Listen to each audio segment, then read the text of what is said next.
Hi there, I'm Father Zygmunt, and it is currently about 90 degrees on a June evening at the end of Pride Month, and I thought in honor of the month I would make a video about queer mysticism. I consider myself a queer mystic. Queerness plays an important part of the mysticism that I practice, so I thought I would take the opportunity to talk about it. What follows is just my own personal practices, beliefs, thoughts. It's not really academic or based on history or anything, just what I've experienced myself. So take it with that grain of salt. You're obviously welcome to disagree with me or have your own experience. I'm totally open to that. We're all here to experience the divine in our own ways. So mysticism, speaking of which, is the kinds of practices that we engage in to experience the divine, to have that personal experience of the divine, of God, the source, whatever you want to call it. I use the word God a lot, but when I use the term God, I don't really mean something like the Christian God of some sky father deciding on our lives and figuring out who wins the Super Bowl and all that sort of stuff. Like, that's not what I'm talking about. But I'm a panentheist. I believe God is immanent in the world, and God is also transcendent. So both of these things are true, and they reflect each other. And queerness, as it is a very body-centered experience, as it were. And so when we use queerness, we talk about experiences that are outside of the heteronormative gender binary. It's about having a different kind of gender or sexual expression than what most people typically have. And so when we use queerness as a vehicle for mysticism, it's those experiences that are unique to being queer that we use to get closer to our understanding of the divine. The divine is multifaceted. It encompasses everything, and we only get to experience one small little portion of it. But being a queer person gives you a special perspective on the world that most people don't have. Most people have to work to get to. And for queer people, we have a head start on understanding that ideas about gender expression or sexual expression, they're not necessarily as obvious or given as people are led to believe a lot of the time.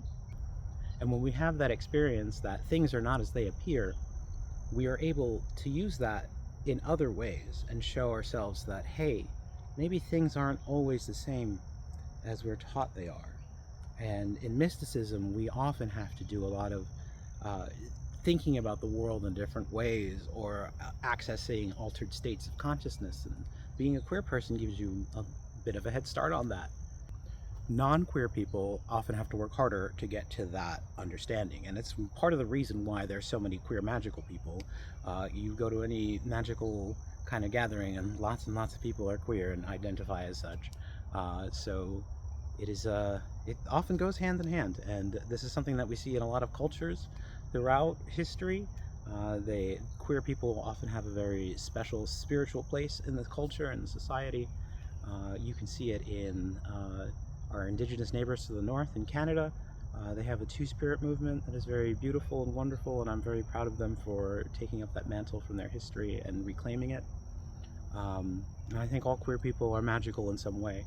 Just by virtue of being queer, we have this special connection to something that is different, that is off the beaten path. Being a queer person gives you access to a magical tradition that extends far back into prehistory and will be here long after all of this that we know as civilization is long gone. Queerness is something that is part of the human experience, part of the human race, and it's going to be here for a long time. So some of us are just a little different, and that's a beautiful thing. It's a wonderful thing. We get to see things other people don't. And that's what queer mysticism is about. We get to experience things about the divine that other people don't. And that's amazing.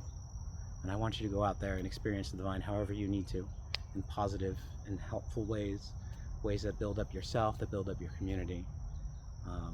I'm sure I'm going to get some criticism, people being like, oh, so if we go out and have a lot of sex, then that's going to bring us closer to God. And I said, well, maybe actually, but we can use these things in positive ways and instructive ways, and that's part of living authentically.